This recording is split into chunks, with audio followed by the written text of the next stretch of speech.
के centre contracts आज finally announce हो गए हैं। काफ़ी टाइम से चर्चा चल रही थी, अनाउंस नहीं हो रहे थे और आज हो गए हैं। उसमें बाबर और रिजवान को ए कैटेगरी से बी कैटेगरी में डिमोट कर दिया गया। ए कैटेगरी वाले को 65 लाख मिलते थे, अब उनको 45 लाख मिलेंगे। ए कैटेगरी में अब कोई मौजूद नहीं पाकिस्तान का खिलाड़ी। सेंटर कॉन्ट्रैक्ट बी, सी और डी कैटेगरी में मौजूद है। हर कैटेगरी में 10-10 खिलाड़ी मौजूद हैं। बहुत बड़ी शॉकिंग प्रमोशंस भी है यहाँ पर। शादाब खान बी कैटेगरी में आ गए एकदम से, पता नहीं उसमें लिखा हुआ था उन्होंने अच्छी परफॉर्मेंस दी, पता नहीं कौन सी अच्छी परफॉर्मेंस उन्होंने दे दी। हारिस रऊफ भी बी कैटेगरी में मौजूद है। बाकी साइम यूब, सलमान अली आगा, इनको भी प्रमोशन मिली है, ये भी बी कैटेगरी में मौजूद है। इनका तो चलो फिर भी समझ आता है, पर शादाब खान का कहीं से समझ नहीं आता। सी कैटेगरी की बात करें, वहाँ नसीम शाह मौजूद है, उनको वहाँ पर डिमोट कर दिया गया। शान मसूद को भी डिमोट किया गया, वो डी कैटेगरी में मौजूद है। उनकी परफॉर्मेंस नहीं आ रही थी तो ये सही डिमोट किया गया। जो प्रमोट हुए हैं वो बड़े अजीबोगरीब प्रमोट किए गए हैं। हसन नवाज़ को भी सेंटर कॉन्टैक्ट दे दिया गया। अबरार अहमद भी अब बी कैटेगरी में आपको नज़र आएंगे। सुफियान मुकीम भी मौजूद है, मगर वो डी कैटेगरी में मौजूद है।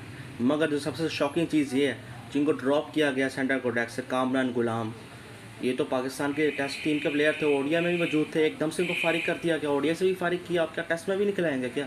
सेंटर कॉन्टैक्ट नहीं दिया। मीर हमज़ा को नहीं दिया, हालांकि मोहम्मद अब्बास को दे दिया गया। खुरम शहजाद के पास मौजूद है। मीर हमज़ा हमारा टेस्ट मैच का बॉलर है। खुरम शहजाद और मोहम्मद अब्बास के साथ उसने बॉलिंग की हुई है। ऑस्ट्रेलिया वाली सीरीज़ याद करें, साउथ अफ्रीका वाली सीरीज़ याद करें, वहाँ पर वो था, एकदम से उससे भी दे दिया। हसीबुल्ला 2 उसने कादर आज़म ट्रॉफी के सीज़न खेले थे, उसके बाद टीम में लाए थे। वेस्ट इंडीज़ वाली टेस्ट सीरीज़ में ये था, उसके बाद उसको भी कॉन्ट्रैक्ट नहीं दिया। हसीबुल्ला को तो वैसे ही पसंद नहीं करते, तो उसको भी कॉन्ट्रैक्ट कोई नहीं दिया गया। पिछली बार दिया था, नहीं आमिर जमाल को दिया गया, जो कि टेस्ट के खिलाड़ी हैं ना, उनको इन्होंने दिया ही नहीं है। और साइड पे लिखा हुआ है हमने डोमेस्टिक वाले परफॉर्मर्स को बड़ा प्रमोट करेंगे हम, इसलिए हम कॉन्ट्रैक्ट दे रहे हैं।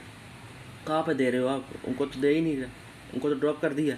और नीचे लिखा हुआ टीम बिल्ड कर रहे हैं। इस तरह इमर्जिंग खिलाड़ियों को दे रहे हैं, टेस्ट प्लेयर्स को दे रहे हैं, डोमेस्टिक वालों को दे रहे हैं। इस तरह तो कोई बिल्ड नहीं होती।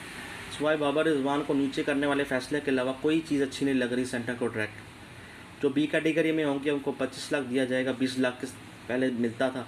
और जो 12 लाख मिलता था उसको सी कैटेगरी को बी मिलता था, 20 लाख मिलता था, और डी वाले को मिलता था 12।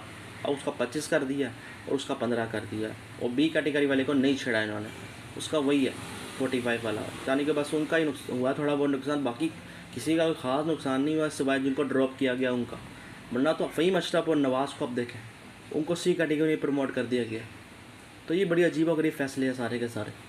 उनकी क्या परफॉर्मेंस है? हसन अली भी आपको बी में नज़र आ रहे हैं, अभी तो उन्होंने वापसी की है, तो सवालिया निशान है। फ़खर जमान का भी बी में नहीं बनता, उनको भी सी या डी में डालना चाहिए था। तो बड़े अजीबोगरीब फैसले हैं इस बार सेंटर कॉन्ट्रैक्ट के अंदर।